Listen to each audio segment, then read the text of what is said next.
Hi, I'm Pharaoh, and today I want to look at Cairn, which I've been playing quite a lot since I downloaded it when it first came out. It's actually one of those games that I found quite challenging, so I had to really focus on it. And focusing on it isn't very conducive to making a video. So what I thought is I would play it until I was quite comfortable with playing it, and then I would make a video. I don't usually review things. I reviewed the odd thing about No Man's Sky. It's kind of Cairn through the lens of someone who's totally obsessed with No Man's Sky, because that's who I am, but also letting you know about a game that I've really loved playing.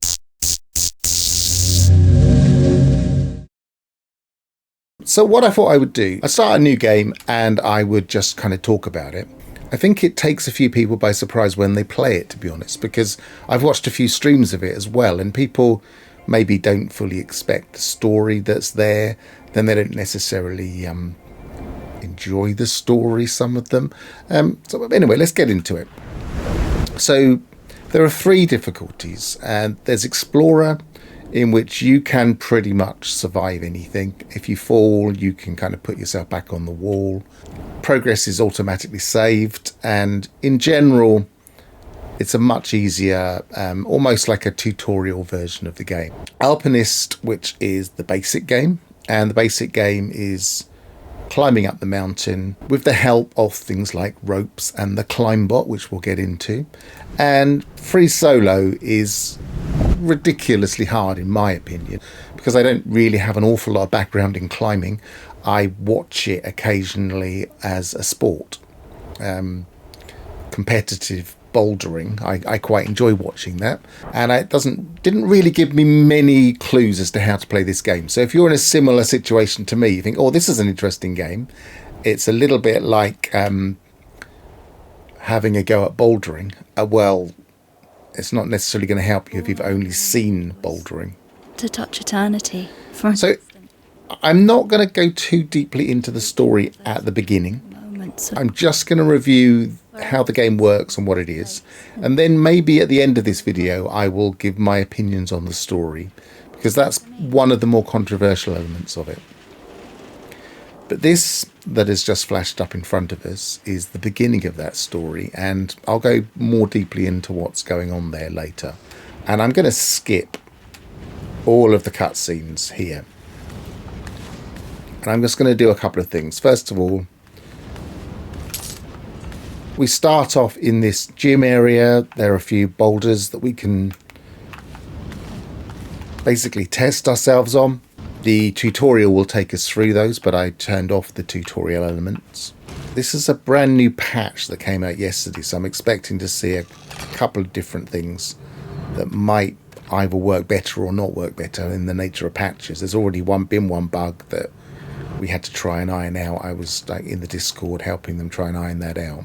Shout out to the Discord, they're very responsive, and we got it sorted quite quickly. And if anybody in the Discord is watching, I'm Pharaoh, and you probably saw me complaining about not being able to put pitons in, and then working out it was to do with my launch command. Okay, so let's go over the basics by using this wall. Basically we can climb, and we have limb control, and so it will auto select a limb generally, and we can position it, and our body will position. So it's saying move that foot, and then I can select like that a specific limb if I want to get a bit more granular. So let me auto select up this wall. I'm so used to doing manual select that I might go into it by accident a couple of times, like then.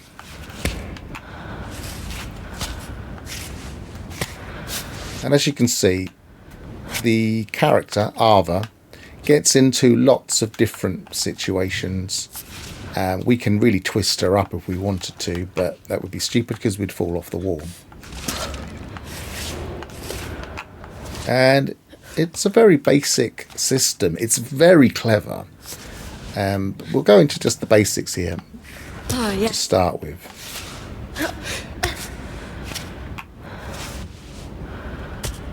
And all I'm doing is I am moving around and positioning the limb. I keep doing that.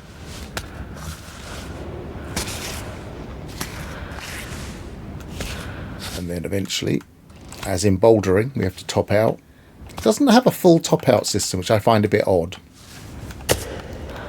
Here we've grabbed it, which means that we've completed this boulder. But usually in bouldering you have to put both hands on it. So I don't know if they just thought that might confuse people, but who knows. And then the other element of the game that can be demonstrated on this particular wall is that we can put pitons in. Old-fashioned thing, but this isn't earth by the seams of it. It doesn't seem like earth. So they have clearly decided that pitons are still a thing. I mean, they are still a thing, but damaging the rock face is not really done these days. And we can climb down a rope. We can jump down a rope. And of course that's useful while we're exploring a mountain. We can choose our routes and decide to find somewhere and climb up above it and then rappel down to it, as opposed to just climbing to that spot. So if it's a bit tricky to get to, then there are other ways of doing it. So it kind of gives you a bit more freedom. I wouldn't say it's an open world, because there's only certain places you can climb, and the whole point of the game is to get to the top. But you do feel a sense of freedom when you first start to play it. That freedom starts to narrow down a little bit towards the end. But then, I mean, there's a very clear objective, so you're likely to narrow it down. I'm just going to, there should be, there it is, the bottle here. It's definitely worth getting this bottle. Now, usually you would complete at least 3 of these, and then you would probably try and do the rest. And there's a box over here that gives you some extra goodies that help you on your way. So if you're going to really seriously play this, it's worth completing walls 1 to 8, as it says there. I'm just going to climb this wall just to demonstrate the tutorial area, which is bigger than just this room. In fact, the tutorial area itself is actually quite nice and large, which I think some people actually get confused that they don't realise that they haven't actually gone past the tutorial. And when you try and skip the tutorial, strangely, it doesn't skip you past the tutorial area, which I feel like is a little bit of an oversight. I don't understand why they've done it that way. I would much prefer to just skip and straight to the mountain. But then I think there is actually part of this game hasn't been released yet, which is exploration mode. And I have a feeling that the exploration mode is centered around this area. So you kind of choose where you want to go based on this area. That's just my hunch. So I think they've included it as part of the game just to, because this is like the hub where you start and where you branch from to go onto other mountains in the exploration mode. That's my guess. What another thing you can do is you can rest. I didn't seem to need to rest there, but I did. You can tell if you needed to rest because it will actually flash. And I've also, you'll notice I'm getting little white boxes. I've got that selected. I find it a lot easier to play. I just need the feedback. If I turned that off, you'll notice if I put my foot somewhere where I don't get that little white box, which indicates a good hold. If I try to, let's put my hand, now it's going to try and put it somewhere useful. See, when I put it there, let me just rest because she's going to fall off otherwise. It's very visceral in that you kind of get feedback from the way the character acts as to whether you're going to fall. There's nothing on the screen that tells you you're going to fall. And we'll go into that again in a bit. So if I put my foot just here where there's no proper holds, it's not going to let me. Let's get a better angle so it's fall. It doesn't want to. I put my hand here. This worked. Watch this hand, and you'll notice as I put it down.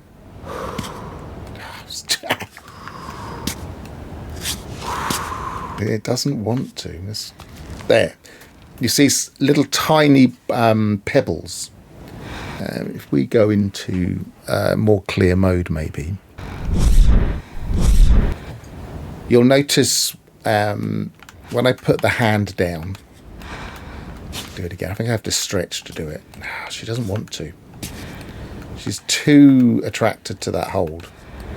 I don't know if they've changed this, because it wasn't. I'm sure it wasn't quite this attracted to the holes before. Let's get into a clearer area.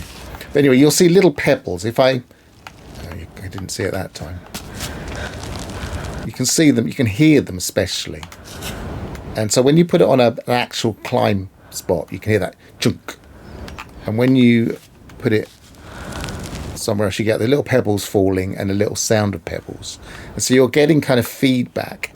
And if, like me, you tend to have volume levels set differently, and you don't necessarily want to hear the game that loud in your ears, like I've got headphones on at the moment, that's a little bit subtle. I did not notice that for a long while. That was one of my main parts of feedback in this game, is that, yeah, they've tried to make everything kind of diegetic. They've tried to make everything diegetic, as in everything's in-game, and it feels very visceral and real and not external, not like a gamified version. But it's a little bit too subtle when you first learn. So you can get a long way up the mountain and then suddenly realise you just don't know how to play the game almost, because you haven't picked up on those cues, which is why I ended up turning on that little square indicator. If I turn that off again,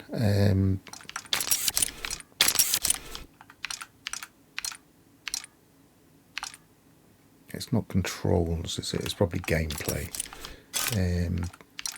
Highlight limbs, no. Holds feedback, that's it. These are the basic ones. Highlight limbs, quick reaction mini games. There are some things where you have to press certain buttons. There aren't that many times in the game, so I don't know if that's really a major problem. Holds feedback is what we just had. I don't know why that would... Okay, these assist modes, these are kind of to make it easier. So even in this setting, we can rewind time when we fall off. We can have infinite climbing gear, so we don't have to worry about pitons breaking, which is a thing. Auto saving, it doesn't save everywhere. And no survival, as it says there, you will never be hungry, thirsty or cold. Your fingers will never be hurt. So it turns off the survival elements of the game. It has a survival feel to this game. It's not that survival. It doesn't feel like it really punishes you hard for not playing the survival game to its max. You don't have to min-max your survival elements like some games. But there's definitely a survival element. You kind of pick up resources and stuff. But again, we'll go into that as we get to it. I imagine there will be editing in this, and I'll suddenly jump to areas. One of the first things you'll notice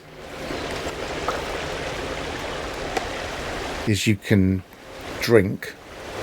Interestingly, this is the new patch. It hasn't automatically come up with the prompt for drinking. I wonder if they've decided not to do that. So maybe they've made that choice now, I'm not sure. So what else can we picked up some water, but let me just pick up another item. So here's one of the survival items. And picking up a thistle, we can make things with these, and eventually we can kind of make potions almost. There's an infusion we can make.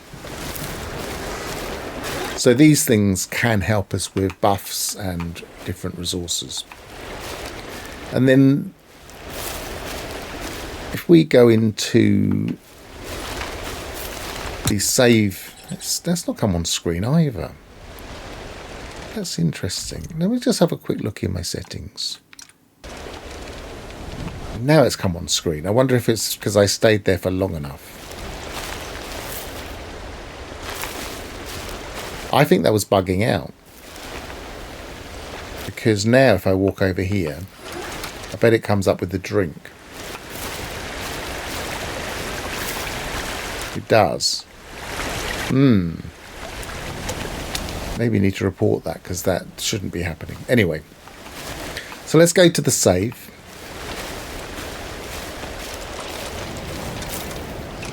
And then we'll bivouac.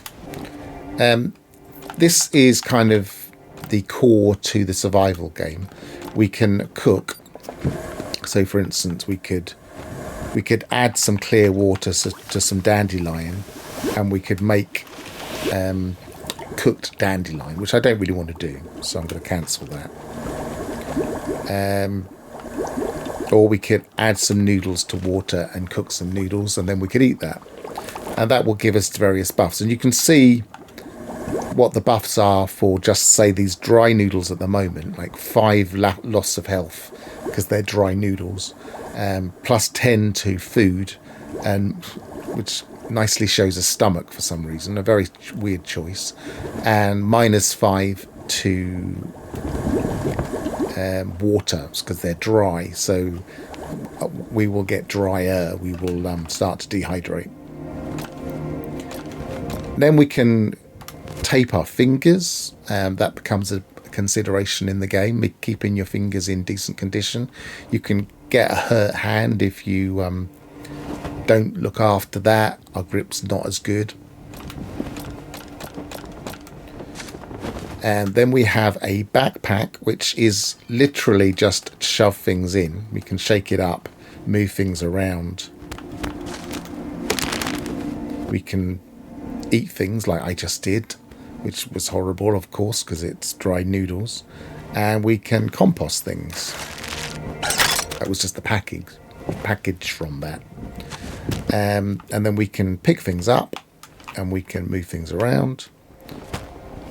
So we can arrange things, which kind of you do have to do, but it sometimes feels a bit pointless because it can be very hard to manage your inventory in that way.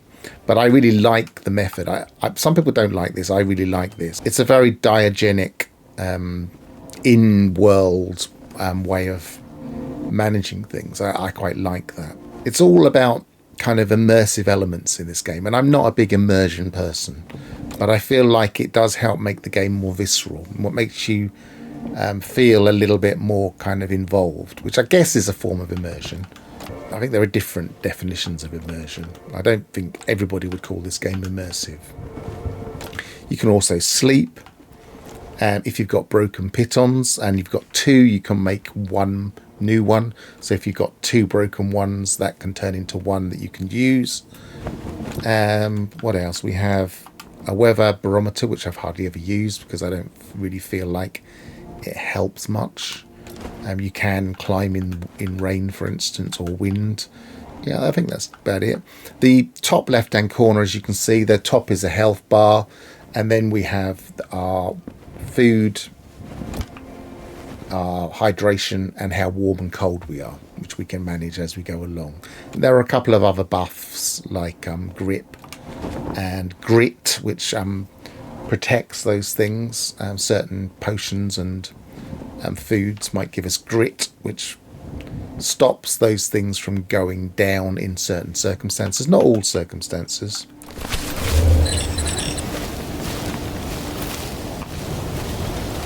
And so, in one level, that's all there is to the game. We climb things, and we look around. As you can see, it's a very cartoon world. I really like the style. I believe the developers are French, and it has that kind of French comic book style, which I quite enjoy. Modern French comic book style. It's not Hergé, which I would enjoy even more. I guess he's not French, is he? The French people are going to kill me for that. So he's not French. But the kind of, I do associate kind of that linear clear, very fine line and detail with kind of Euro comics. Now I'm not hitting any of the points here. Did I turn? Oh yes, I turned it off. So now I've turned off the hold feedback. Then I have to pay a lot more attention to whether or not I can hear any bits falling. And so far things aren't falling because this is a oh, there it did.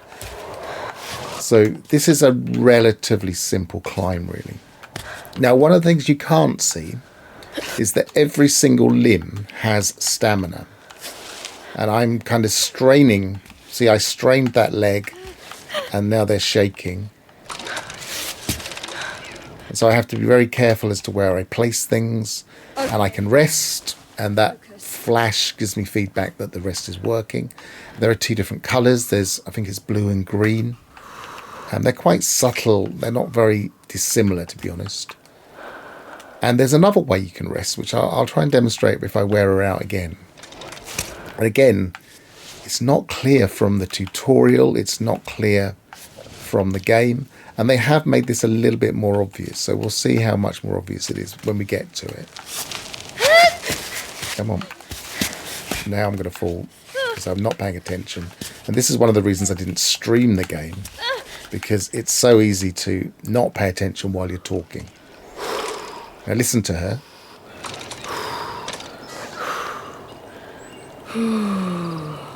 That, or sometimes it's, that means that she's fully rested, at least as much fully rested as she can be on a cliff face while holding on. And you'll notice she's just lost a bit of hydration, and that popped up on the screen. And until then, nothing was on the screen. Because it's mainly working with us paying attention to the character. We can turn those on permanently. I kind of agree with the design ethos of the game that it's nice to have that kind of visceral involvement with what's going on. I just usually turn that hold feedback on because I find it a lot more easy. It is, after all, a game still. Now, these things are one of the keys to the survival element. Gentian infusions. I won't go into that now, but if you're playing this for the first time, I don't really want to spoil too much, but as you can see, you get descriptions. And it gives you clues as to what things could be useful for. So it says gentian, it's bitter but very effective against stomach aches. Very useful in an infusion. So it's kind of telling you, why don't you put this with some water? And you can do that. And it becomes more useful. And there are quite a lot of recipes. So again, I am still in the tutorial area. We can kind of mess around and do all sorts of things here. One of the things that this game has, it has achievements like many games, and you can get quite a few achievements in this area. For instance, there are achievements for certain cooking ingredients put together.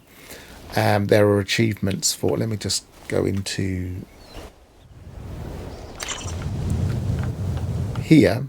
You can see there is a beehive, and you get an achievement for grabbing wild honey, as an example. It's quite tricky to get if you wanted to climb up to it. As you can see from here, you could theoretically rappel from up here and then get that, or you could climb up and then kind of negotiate the overhang. You could possibly even reach it from just here on this bit of wall here. I'm not sure. But you can, if you really want to, and want to challenge yourself, you can climb this overhang. So come up here and then reach it. And it depends how good a climber you are. It can take a while to kind of get your head around climbing, to be honest. It took me a while. It took me quite a few hours to really feel like I was any good at climbing. And even then, I'm certainly not at the free solo level yet. I would die. And if you don't have ropes, you can't really fall long distances, and that's going to limit what you can do.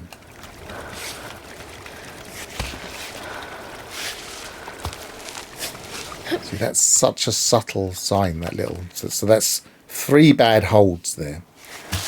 And that's 4. That's 1 good one. So I'm going to fall off unless I correct myself.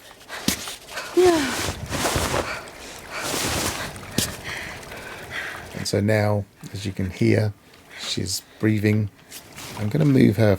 I'm going to move her left foot. And there's so much to this game that is related to just getting your balance. So, for instance, even if we've got relatively good holds, like that is a good hold, I'm going to fall off there. I had good feet, but my hands weren't balanced center over my frame, and they weren't good holds on my hands. So it's going to say I can't actually support myself here. Now, there are different things you could do in those circumstances if you were really finding it tricky. You could try putting a piton in. You could try repositioning your limbs, or you could just try climbing yourself out of trouble. Climbing yourself out of trouble is the hardest of those, but it's the first instinct often. So obviously we could put a piton in. Now I'll show you what happens if we miss our point. If we go into the grey area, we get a twisted piton. And then when we retrieve that later, our little Climbot robot will actually get those back for us. It will give me back a broken one. And let's demonstrate the alternative. It's pretty rare you'll see the alternative because you'd really have to be very bad at those slider things. But if you that's a bad hold. So we're going to demonstrate a bad hold here. And we'll probably just fall off. Come on, fall off. She can sometimes hang on a surprisingly long while. She's only got 1 good foot and 1 good hand, I think. Oh, I thought that would catch me, but obviously there's enough slack here that it let me fall all the way to the floor. Either way, it can catch you.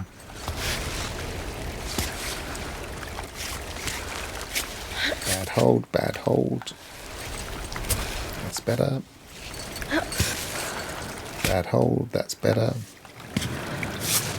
Okay, so that's all 4 holds good. So, as I was saying, each limb has a stamina bar, but you don't see it. So you have no real idea that that limb is really failing.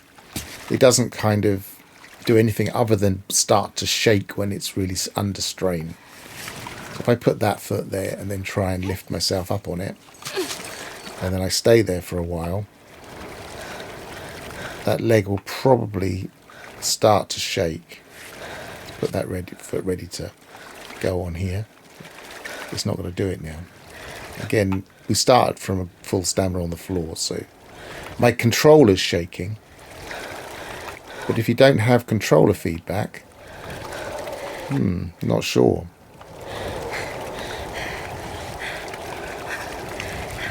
And my arm's shaking.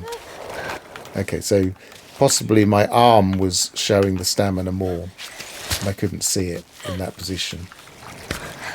That's where if you put on limbs highlighting, then you might be able to see that more clearly. I don't really like the limb highlighting. So, more stable position. Let's put in another piton. I was going to show you what happened with the broken one. I got distracted. But while we're here, you can rest on a piton. You're basically sitting back on your rope and your harness. And while you're on there, you can actually access your pack. You can't do that while you're climbing. You can only access your water and your chalk, which we haven't talked about. But you can't do anything else while you're climbing. So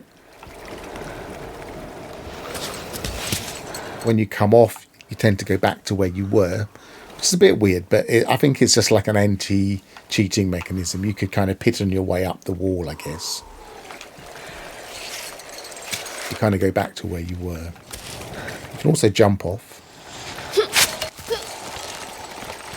Obviously, you wouldn't want to do that if you're too high. This is calling back a piton, which will send the robot up to get our pitons. And it will give us one back and one broken one back, because we successfully planted one and the other one we broke. So there you go, it's given us back. And if that's taking too long or its route finding is terrible, you can kind of double click and it will come back immediately, which I actually find a little bit more useful. I get a little bit frustrated when it takes forever. Yeah, I was going to show you what happens if we completely mess up a piton. So we'd get on the wall. And so if we're in this area, it just breaks. So we've now got that one in our pack. Let's jump down. And there we have a broken piton, which we could, now we've got two, we could repair that when we're in our bivouac, and we could then get one back. So we've got 4 at the moment, we'd have 5 out of 6. There are pitons you can collect as you go around. I'll stick to that. There are pitons you can pick up. So what haven't we described? We've described the cooking, we've described the tape, we described the method of climbing, feedback system.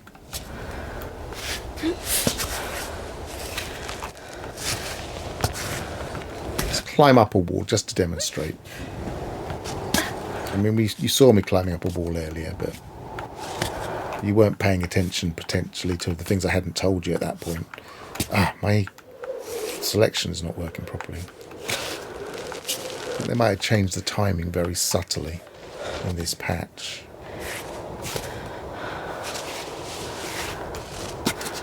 There are different ways you can set up the limb selection. I like it this way, where you just select it using your controller. Some people like it on specific buttons. I really don't like that, but some people absolutely swear by it and think everybody should use it, which is common with these things. It's like, no, this is the best. I find this is easier. I like the feedback of being able to choose my limb by movement of a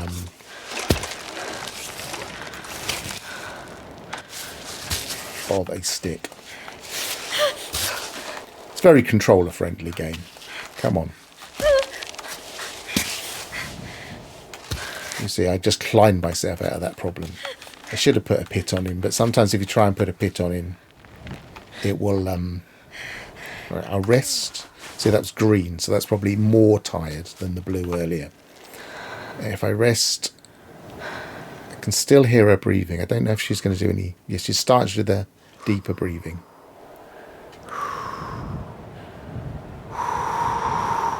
See, that's the fully rested one. And if I put a piton in and went off belay, then I could actually get my full stamina back. I'm not sure if there's a difference. I'm not sure if she's got her full stamina back this way, but she certainly has enough to continue climbing. My instinct that this would be difficult to stream because talking while climbing is difficult has paid off, because I really am not finding it easy to talk my way through this game and also climb. See, there are very little subtle markers on the rock face. There was one here, which are good holds. But obviously, good holds are no substitute for good balance. And so you have to kind of try and keep your centre of balance to stop yourself getting really, really tired. You can do all sorts of things. You can put her in weird positions.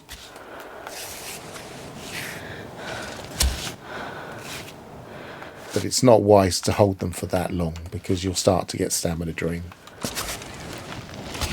Everything's about balance and precision and working your way up the mountain.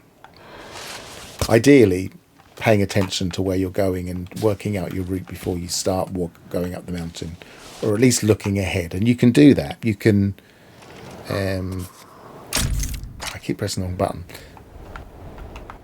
You can look at your rock face. You can move up and down, so up ahead of you and down, or you can go to display route, and you've got much more freedom. You can look at everywhere you've been, and within reason you can really look around.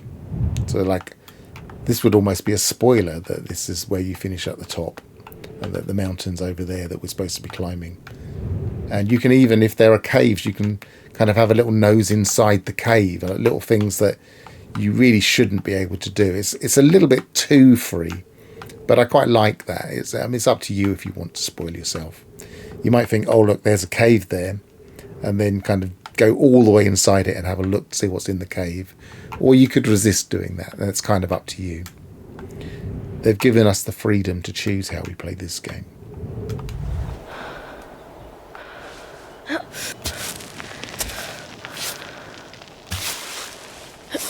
You can reach, so we can go further just by continuing to push up high. It will reach within reason. It will let go with one limb usually, but not two. But you can find yourself just hanging from one hand. I think there's one more thing we haven't shown, which is demonstrated if we climb this. So let's do that.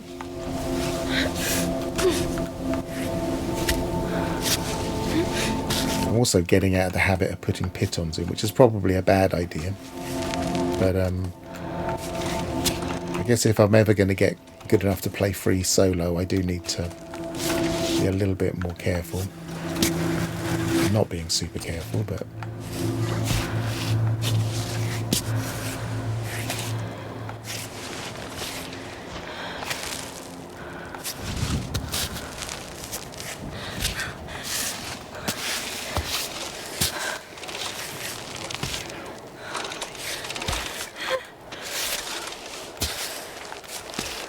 better holds. There we go.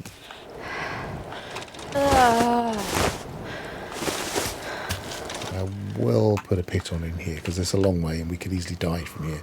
What will often happen is you'll kind of bounce down, so I won't land on the ground. I'll just go all the way down there, which is a little bit too high to be falling. So surprising, that seems quite easy, but it's surprising when you're not really paying attention how often you can twist those. It's not the end of the world, but where are we going? Yeah, I think that way round is better.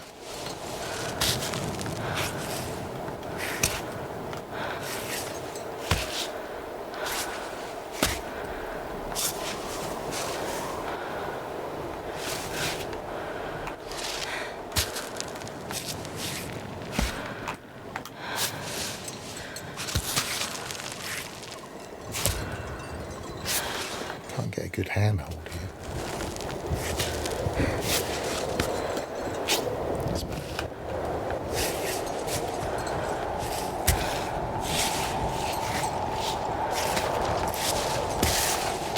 I often get out of trouble by climbing towards something that's a little bit more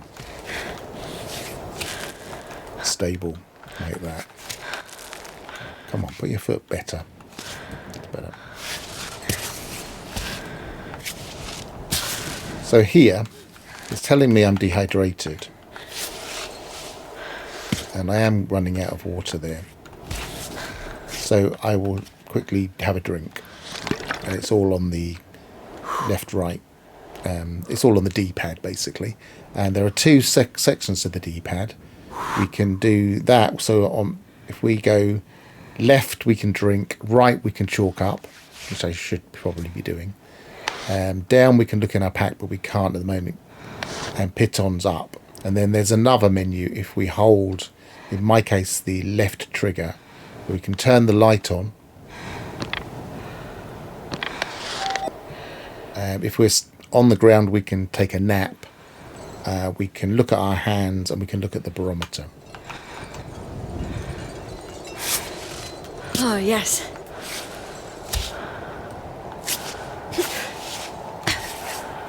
Actually, do want to turn the light on now. Just as I'm talking about the light, it's starting to go dark.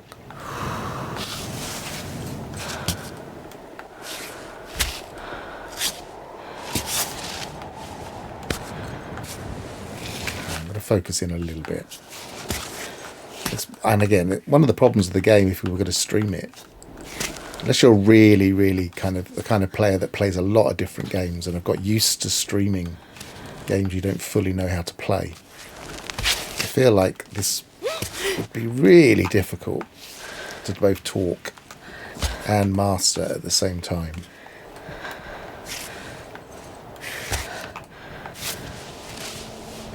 Grab that, that's better. There we go. I can't get that all the way up there.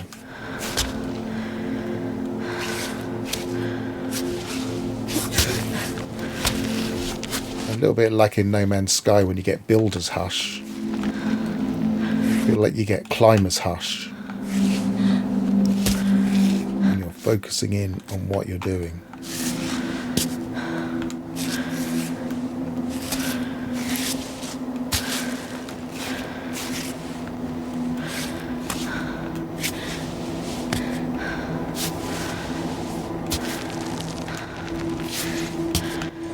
I wouldn't have good balance there, so it was starting to say I don't like this position, even though I had 3 good holds and 1 not great hold. It was really saying, I don't like this.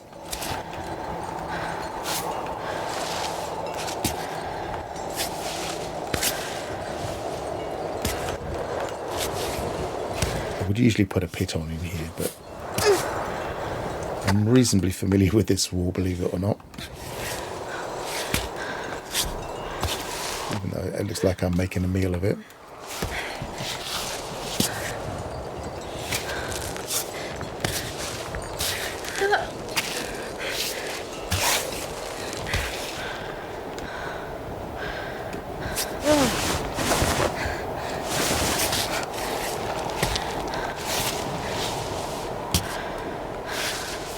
So she can kind of push upwards, which will give her a hold. So my legs are crossed there, but I'm reasonably well balanced, and so she's able to recover. And I've got 4 limbs all perfectly positioned.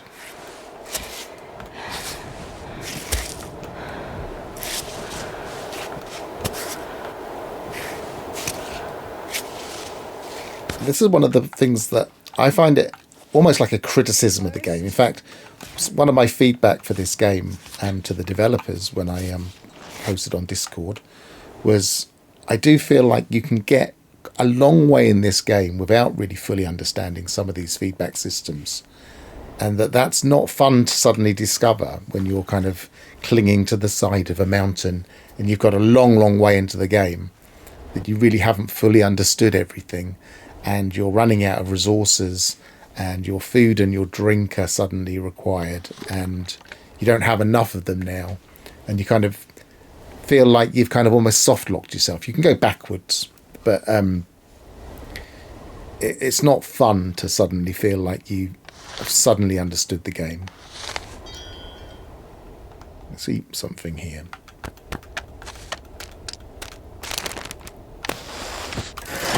And when you compost things, you're turning them into chalk, which is a bit weird, but actually I can grab some chalk to show you. So I've got 2 chalk in my little pot here. And if I click on that, it puts some in my little pouch and some in my bag. Now, I wouldn't normally try and store stuff in my bag like that. I'd normally wait until I'd used it all and then chuck it in my little pouch, depending on if you're kind of you kind of get used to managing these resources. I don't really want to take up the space in my bag with chalk. Right, so this is one thing we haven't touched on: running and jumping and catching the rock, which is quite nice, but very inconsistent. Sometimes you think, I could easily make that jump, and it won't let you.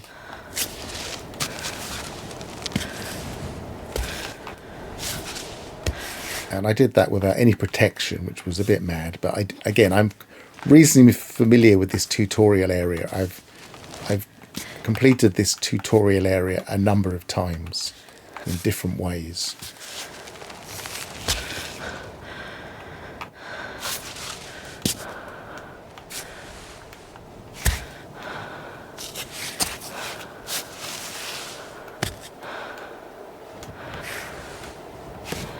And there's pretty good holds on these rocks. When you get up higher, these rocks, these particular paths are a lot easier than later on in the game. Great. So I'm not as worried about perfect holds even, unless I start to struggle. And again, that's one of the things. It's one of the things that you kind of suddenly learn is that I'm not worrying too much about holds. I'm not worried too much about balance. And then later on in the game, that really bites you. So it feels like the learning curve is quite shallow. You're learning quite a lot as you go on. And then suddenly it's very steep. And I feel like it just needs to make that a little bit shallower. I feel like it really kind of almost like gives you a false sense of optimism until you're suddenly in a difficult situation. And I feel like some people, like if they're particularly good at this kind of game, or if they're already climbers, they will already have some kind of insight and they won't hit that problem. But I definitely did. And it was a smack in the face halfway up the mountain that I really didn't fully understand the game. Which I don't think is great game design. It's interesting and kind of fun, but I feel like you shouldn't ever have a false sense of security.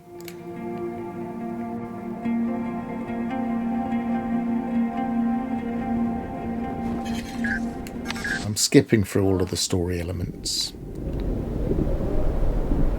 And then this is the beginning of the game, which I wish you could just skip to when you start a new game. But you don't appear to be able to. All right, let's... And we need to get up to there from here. Which, I mean, it looks a bit tricky, but it's not once you get used to it. This isn't an element where you're thrown in the deep end. As you can see, there's lots of holds. There's lots of ability to get up this particular thing. We start halfway up, so we haven't really got a choice. You can't really kind of walk around. I think it's a good idea. This is good design. It's kind of giving you one option, which is climb up the mountain. It's also renewed my water.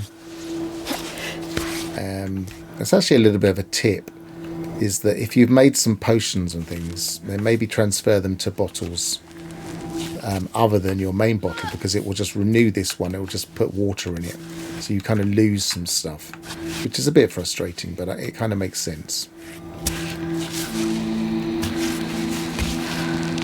That's a bad foot. I don't really want it up there. See, that was a good hold, but it was really badly balanced hold. If I'd tried to climb from that position, it would have been a bit mad.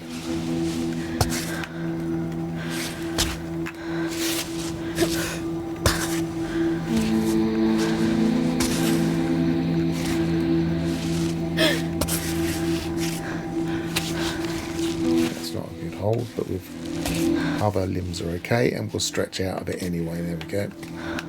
So my right foot wasn't in a good position, but I knew what I was going to do. So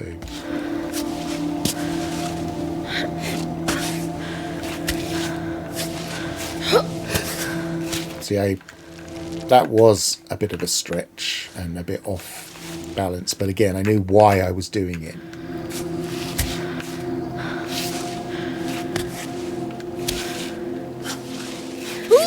It kind of teaches you what you need to know about climbing, at least enough to play the game.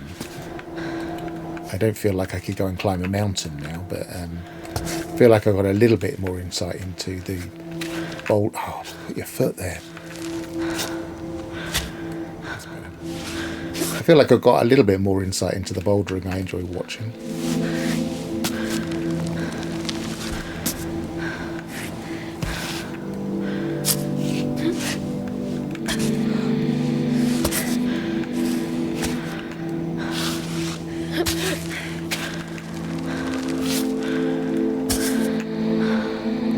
can see she kind of merges into the one slot. I mean, I guess it's a disappointing element.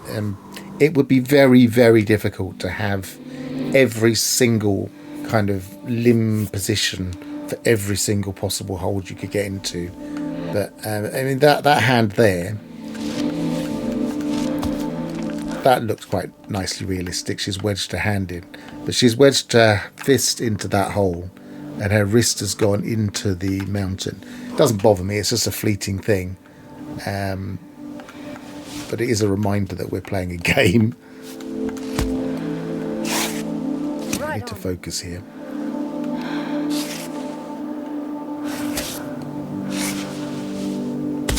So close.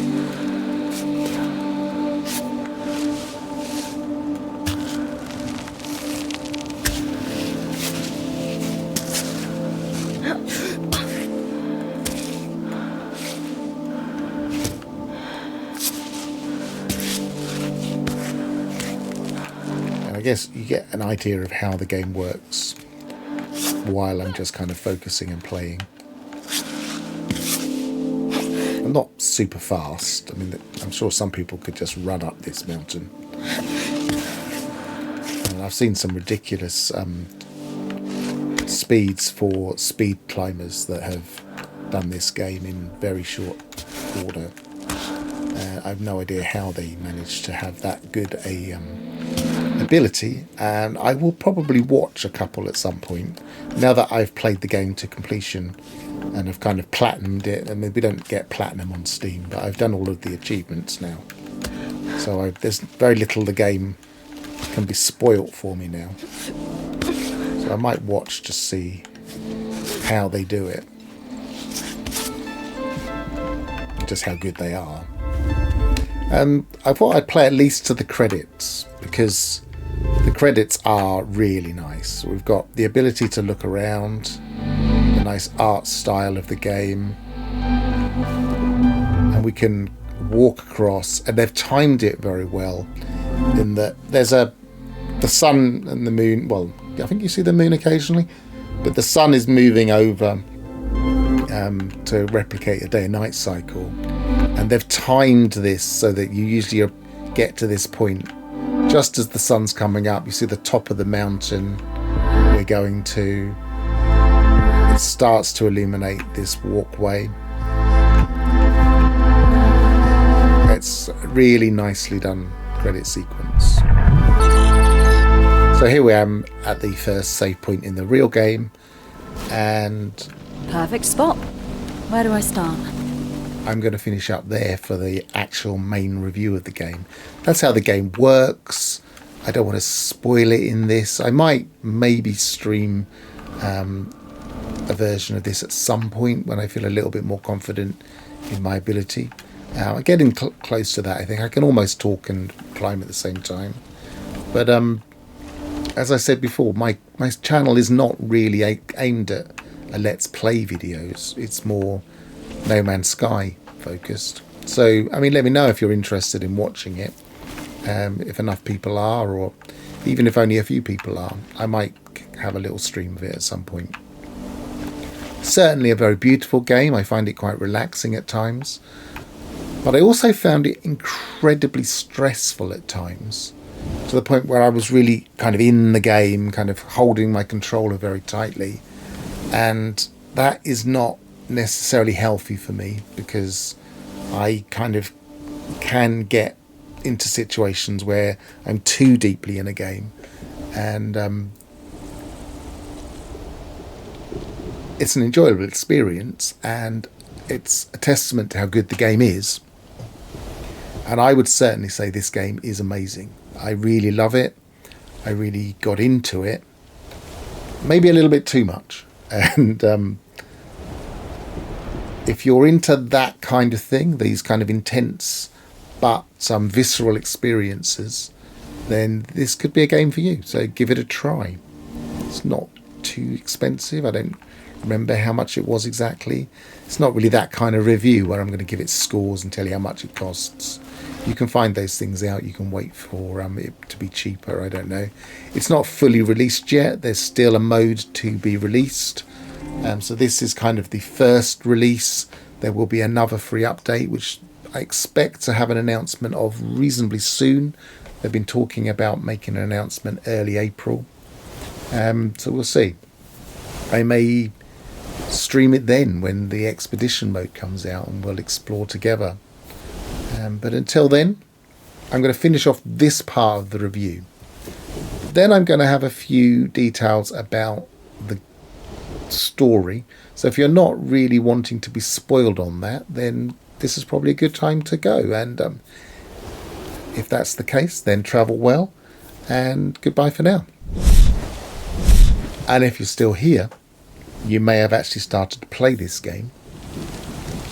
And the controversial element of this game is some people just do not like the main character.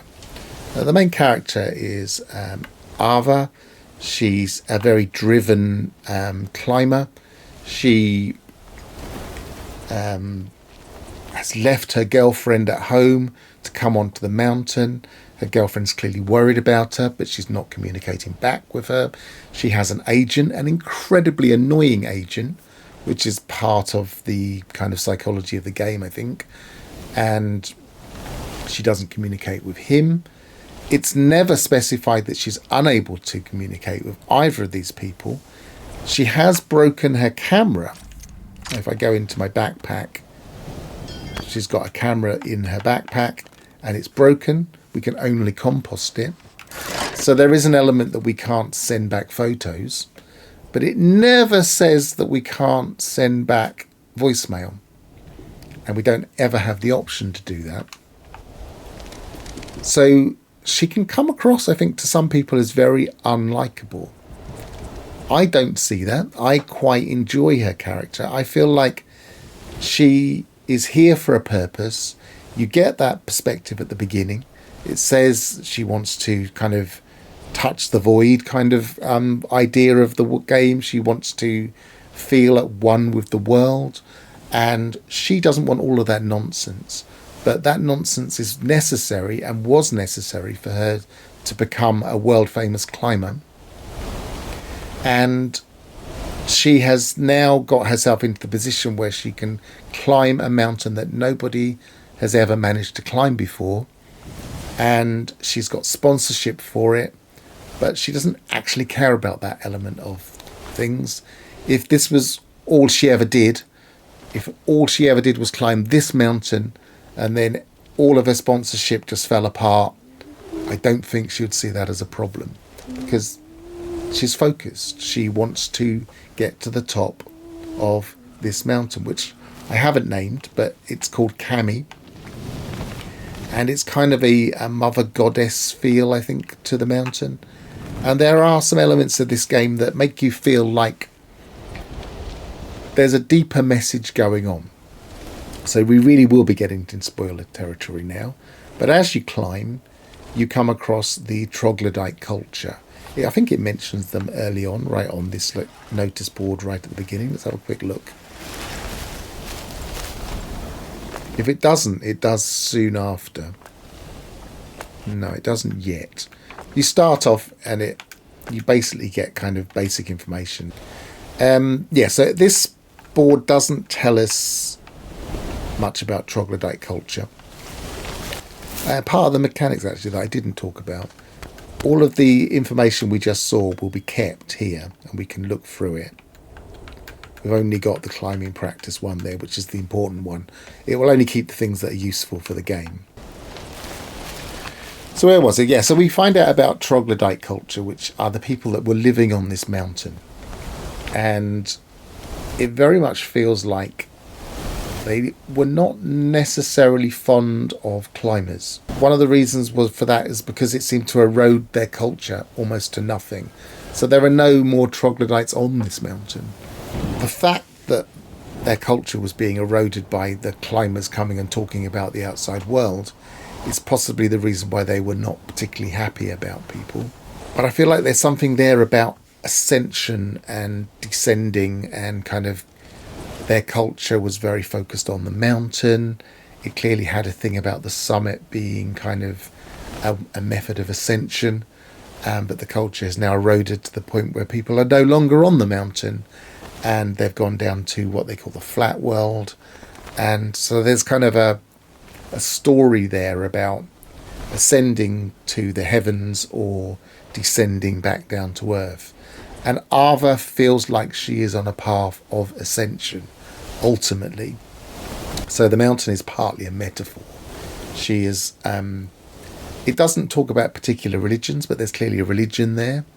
You can't help but think this is similar to real-world mountains. So, for instance, the Buddhist culture in Tibet is kind of subtly referenced here and there. So there's an analogy. It's not a direct comparison, but so there's an analogy with Buddhism. She is kind of detaching from her people behind her. She's not making phone calls back to them, but I don't see Buddhism as detachment. I don't think that's a very good metaphor for or translation. That's what I'm looking for. I don't think detachment is a good translation for the process of transcending in Buddhism. But there's a feeling in this game that she's detaching, and I don't think that's necessarily the story that's going on here. I feel like the story is that she was born on the mountain. She learnt to climb when she was very young. Her father taught her to climb. Her father was also a world-class climber. And so the story feels about her reality is the mountain, and she's kind of missing her father, who doesn't appear to be a character anymore. I think he may have gone missing. There might even be an element of she went missing on this mountain, but I can't remember. I won't swear to that, but there's some lore in there that mentions her father. So there feels like an element of she's going to try and replicate her father, and that climbing this mountain was her destiny. And she will do that at all costs. And if she gets that feeling of accomplishment and of having touched the void, then that will be her satisfaction. She doesn't want anything more from life. And does that make her cold? Does that make her unlikable? Maybe to some people. But I feel like there's a deeper message there. There's a deeper message of kind of what it takes to sacrifice in order to be a climber. Real world climbers went through these very things. The people that climbed Mount Everest originally, they went through these things. I feel like it's a real genuine thing about any sport, any dangerous sport that takes dedication and mastery, and to some extent doing things on your own, which is an unrealistic thing. You don't go on mountain climbing on your own, but doing things on your own. That's what the story is. And whether she is likable or not the point of the story. The point of the story is to kind of inhabit her world and to see the world through her eyes for a while. And I won't totally spoil the game, but you do get choices as you go along as to whether you want to completely go along with that. And on some level, the game kind of judges you based on that. So again, some people aren't necessarily happy with the endings. I'm perfectly fine with the endings. I think the game achieves what it's trying to set out, and the story is told in a way that is very true to the game. And so all in all, I feel like I understand the criticisms of not liking the main character, but I don't agree with them. And I understand some of the criticisms of the story, but again, it's not the way I read the game, and I appreciate it for the story it's told me. And I think the game on that level is a thing of beauty, not just in the thing that you look at, but the experience you go through and the visceral nature of the game, the way it forces you to see from the climber's perspective, Ava's perspective specifically, and For that, I would rate this game very highly. This is the best game I've played, other than No Man's Sky, for a very long while. And one of the main reasons I wanted to at least make a video about it. And that's where I think I'll end up. That's how I feel about the game. And I will say goodbye again. So I've been Pharaoh, travel well, and goodbye for now.